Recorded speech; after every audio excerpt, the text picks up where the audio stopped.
गुरु परंपराम। जय जय श्री राधा रमण, जय जय नवल किशोर, जय गोपी चित चोर प्रभु, जय जय माखन चोर, जय जय माखन चोर। राधा मेरी मात है, पिता मेरे घनश्याम। इन दोनों के चरणों में मेरा कोटि कोटि प्रणाम, मेरा कोटि कोटि प्रणाम। आग लगी आकाश में बरस रहे अंगार, संत न होते जगत में तो जल जाता संसार, तो जल जाता संसार। बोलिए श्री बागेश्वर वाला जी सरकार की, संत समाज की। स्वामी जी के द्वारा सुंदर कार्यों की, हिंदू राष्ट्र की, भारत माता की जय जय श्री राधे, जय जय श्री राधे। उपस्थित सभी भक्तजनों को जय श्रीमन नारायण, जय श्री कृष्णा। सभी माताओं बहनों बेटियों को, पिता तुल्य बुजुर्गों को, सबको जय श्रीमन नारायण। पूज्य मलुकपीठ वाले महाराज जी जिनकी चरणों की धूल ये दास बनने की कोशिश कर रहा है, ऐसे पूज्य स्वामी जी भगवत तुल्य पूज्य स्वामी जी के श्री चरणों में और पूज्य संत श्री आप सभी विद्वानों के, गुरुजनों के और संतों के श्री चरणों में बारंबार नमन। पूज्य स्वामी श्री धीरेन्द्र कृष्ण शास्त्री जी महाराज जी के श्री चरणों में आपके दर्शन से ही पूज्य बालाजी सरकार का दर्शन अनुभव हो रहा है। आपके चरणों की धूल ये दास अनिरुद्ध अपने माथे पर सजाता हुआ अपने आप को कृतार्थ समझ रहा है। आपने इस दास को यहाँ बुलाकर, जैसे सुदामा को भगवान श्री कृष्ण ने गले से लगाकर सुदामा का मान बढ़ा दिया, ऐसे स्वामी जी ने दास को याद करके दास का मान बढ़ा दिया। आपके चरणों में बारंबार नमन, बारंबार नमन। पूज्य सरकार बालाजी सरकार के, पूज्य श्री बागेश्वर बालाजी सरकार के द्वारा, पूज्य स्वामी जी के द्वारा यहाँ जितने भी कार्य हो रहे हैं, चाहे बेटियों का विवाह हो, चाहे हिंदू राष्ट्र की चर्चा हो, चाहे देश को बागेश्वर बालाजी सरकार का चमत्कार दिखा करके और जन जन के हृदयों में एक भक्ति की चेतना को स्थापित करना, या फिर पूज्य बागेश्वर बालाजी सरकार की कृपा से सबका दुख दर्द हरना, ये जो भी आप कर रहे हैं, इससे समाज में एक नई जागरूकता आ रही है। समाज इन शक्तियों को, सोई और खोई हुई शक्तियों को पहचानने लगा कि हमारी शक्ति कितनी विशाल है। और सनातन की संस्कृति की जो हमारी शक्तियां हैं, हनुमान जी जब लंका गए तो हनुमान जी से पूछा राम जी ने कि आप लंका चले गए, तो हनुमान जी ने कहा प्रभु मुद्रिका मेले मुख माही। हे प्रभु, ये मेरा कोई बल नहीं है, आपके नाम की जो मुद्रिका मेरे मुख में थी तो जलधि लांग गए अचरज नहीं। यदि भगवत कृपा से हनुमान जी छलांग लगा के सेतु को, समुद्र को पार कर सकते हैं, तो उन्हीं हनुमान जी की कृपा से पूज्य स्वामी जी यदि समाज को जोड़ रहे हैं, हिंदू राष्ट्र का सपना देख रहे हैं, तो ये भगवत कृपा ही है और ये संभव है। आप देखिए हिंदू क्या है, हिंदू किसे कहते हैं? आज विदेशी आते हैं, आकर हिंदू बन जाते हैं और राम नाम की जपते माला भक्ति में रम जाते हैं। धरा ये जिस पर घूम रही, हम उसी केंद्र के बिंदु हैं। गर्व से कहो हम हिंदू हैं, हम हिंदू हैं, हम हिंदू। सनातन धर्म क्या है? सनातन संस्कृति किसे कहते हैं? आज समझने की बात है। जब हमसे कोई पूछता है कि आप कितने भाई हैं, तो हम कहते हैं हम 2 भाई हैं, हम 3 भाई हैं, हम 4 भाई हैं, हम 5 भाई, या हम सिंगल हैं। हम ऐसा परिचय देते हैं। यदि आप कितने लोग चाहते हैं कि हिंदू राष्ट्र बनना जरूरी है, चाहते हैं, तो आज से अपना परिचय बदलिए। और कोई आपसे पूछे आप कितने भाई हैं, तो ये मत कहो कि हम 1 2 3 4 5 भाई हैं, ये कहो हम टोटल 4 भाई हैं। और 4 कौन कौन? ब्राह्मण, क्षत्रिय, वैश्य और शूद्र। हम चारों जब संगठित होंगे तब हिंदू राष्ट्र बन सकेगा। यदि हम संगठित नहीं हुए तो केवल सपने सपने ही रह जाएंगे।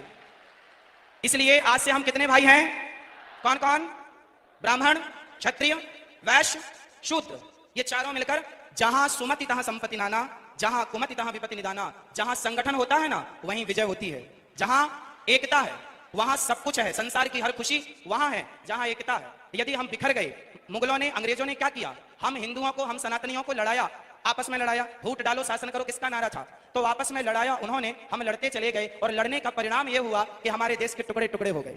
केवल लड़ाई का परिणाम है ये। यदि हम संगठित रहते तो क्या मजाल किसी की कि हमारी तरफ कोई आंख उठाकर देख लेता।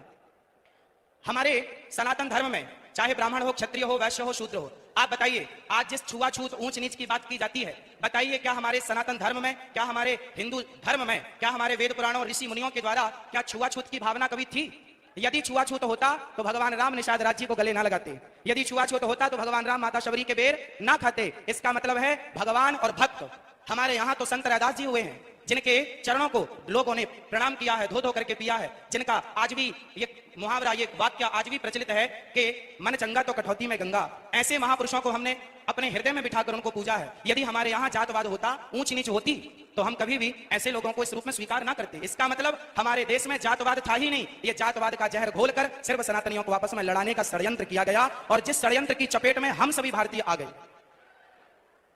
हमको लड़ाया गया, हमें गलत पढ़ाया गया। जैसे समझिएगा क्या क्या गलत पढ़ाया गया। हम लोगों को पढ़ाया गया कि हम जब पढ़ते थे ना तो हमें पढ़ाया जाता था गा गणेश का, गा से गणेश। आज पढ़ाया जाता है गा से गधा। जब गा से गधा पढ़ेंगे तो गधा ही होंगे, फिर गणेश वाली बुद्धि कहां से लाओगे।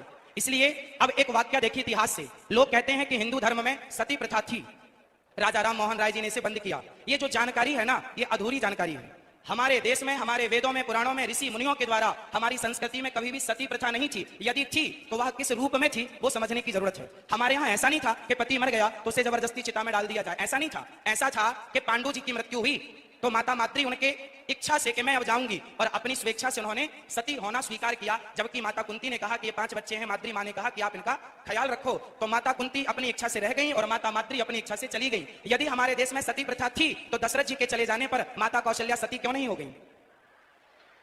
यदि सती प्रथा थी तो दशरथ जी के चले जाने पर माता कौशल्या सती क्यों ना हो गई। इसका मतलब सती प्रथा हमारे यहाँ थी ही नहीं। हाँ, वो सती प्रथा थी कि जैसे मेघनाथ के मर जाने पर, उनकी मृत्यु हो जाने पर उनकी पत्नी ने अपनी स्वेच्छा, अपनी इच्छा से उस सतीत्व को स्वीकार कर लिया, अग्नि में प्रवेश कर गई अपने बल से। जबरदस्ती उठाकर डालना ये परंपरा हमारी कभी थी ही नहीं। हम हिंदू कैसे हैं? आज इस धरती पर जितने भी मजहब, जितने भी पंथ हैं, आप सबसे मिलकर देखिए हिंदू कौन है। हिंदू एक विचारधारा है, हिंदू एक सोच है। अहिंसा ही परमो धर्मः, जहां अहिंसा की बात होती हो वो हिंदू है। जो पूरी दुनिया में घूम कर देखिएगा, कोई धर्म के नाम पर जीव हत्या कर रहा है, बकरे काट रहा है, कोई धर्म के नाम पर सुअर काट रहा है, कोई कुछ खा रहा है, कोई कुछ खा रहा है। पर हमारे सनातन धर्म में बकरा बकरी खाने से त्योहार नहीं होता। हमारे यहाँ तो 56 भोग लगते हैं ठाकुर जी को। ये संस्कृति हमारी है।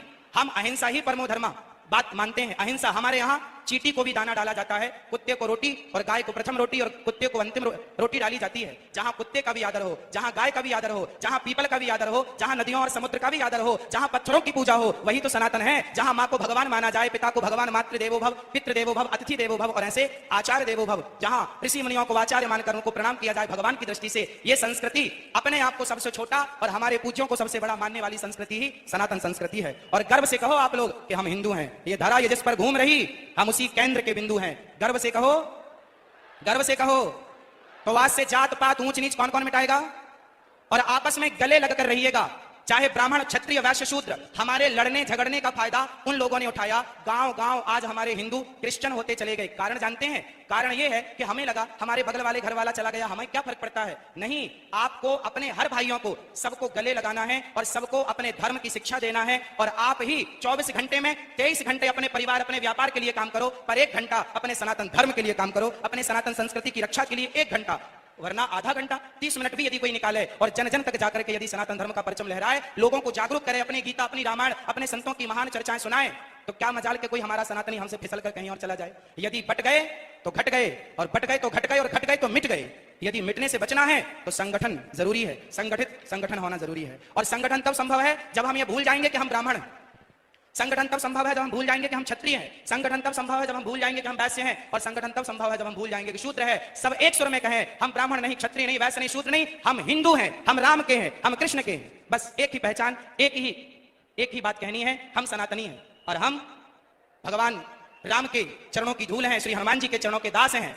तो आप और हम मिलकर स्वामी जी के साथ पीछे पीछे चलें, स्वामी जी का सपना साकार करने में। जैसे हमारे देश के प्रधानमंत्री जी ने जब झाड़ू उठाई तो घर घर के लोगों ने झाड़ू उठाकर देश को स्वच्छ किया। आज भी फिर से अपने विवेक की झाड़ू उठाने की जरूरत है और संगठन की झाड़ू उठाकर लगा डालो और पूरे देश को एक सूत्र में, प्रेम के सूत्र में बांध डालो। और जिस दिन ये बंध गया तो हम केवल सपना ना देखें, उसे साकार करने के लिए हमें पसीना बहाना पड़ेगा। चाणक्य ने चंद्रगुप्त मौर्य का हाथ देखा, चंद्रगुप्त मौर्य ने कहा बताओ मेरे हस्तरेखा क्या कह रही है। पूज्य चाणक्य ने कहा कि तेरे हस्तरेखा पर, तेरे हाथ पर लकीर कह रही है कि तू सम्राट बनेगा। बहुत प्रसन्न होकर उछलने लगा। चंद्रगुप्त मौर्य जब उछलने लगे तो चाणक्य ने कहा बेटा इसके आगे भी एक रेखा है, वो कुछ और कह रही है, यदि उसे नहीं सुना तो तेरा यह सपना, तेरा यह उछलना यहीं रह जाएगा। गुरुजी क्या रेखा है आगे की? तब चाणक्य ने कहा कि बेटा यदि तुझे सम्राट बनना है तो सिर का पसीना पांव तक पहुंचे, इतनी मेहनत करनी पड़ेगी, इतना प्रयास करना पड़ेगा। आपको धर्म के सत्य के रास्ते से किसी भी हाल में डिगना नहीं होगा, और जो धर्म के सत्य के रास्ते पर चलता है उसी का लोक परलोक संवरता है। यदि हम संगठन रखें, हम संगठित हो जाएं और सपना देख रहे हैं तो पूज्य महाराज जी के साथ साथ चलने का कितने लोग महाराज जी के साथ हैं? हम सभी, पूरा राष्ट्र, छोटे से बच्चों से लेकर बड़े बूढ़ों तक हम सब साथ में हैं, और संगठन होगा तो हिंदू राष्ट्र की स्थापना पुनः होगी। गाय को फिर अधिकार मिलेगा जो अधिकार भगवान श्री कृष्ण ने दिया है। गाय को भी राष्ट्र माता होनी चाहिए, हाँ या ना?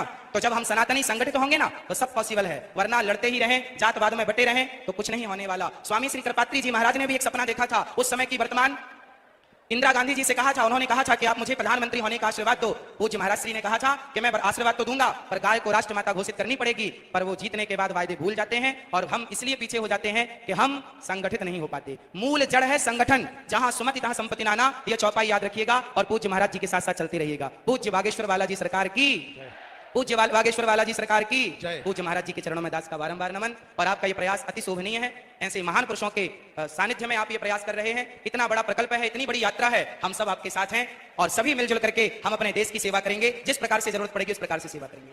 सभी गुरुजनों के श्री चरणों में दास का बारंबार नमन। सबको जय श्रीमन नारायण, जय श्री कृष्ण। बहुत अभिनंदन, बहुत स्वागत।